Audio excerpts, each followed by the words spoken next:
বন্ধুরা সবাই ভালো আছেন তো? আশা করি সবাই ভালো আছেন, কিন্তু চিন্তার মধ্যে। হ হ বুঝি, মনের কষ্টটা বুঝি বন্ধু, কারণ পুজো এসে গেছে তো। ওরে বাবা, পুজো মানে তো হলো গিয়া খরচা। আর এই খরচা, বাবা রে বাবা, মন রাখতে সেই যে খরচার বাহার।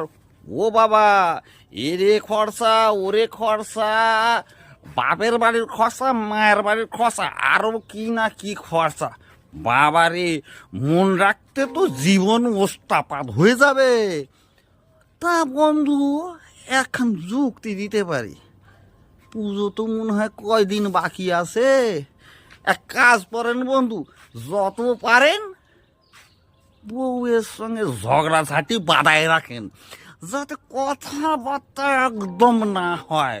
আর কথাবার্তা হলে তো বউয়ের অনুরোধ অনুরোধ অনুরোধ তো করতে পারবো না। এতে কি হবে, খরচা একটু হলেও বেশি যাবে।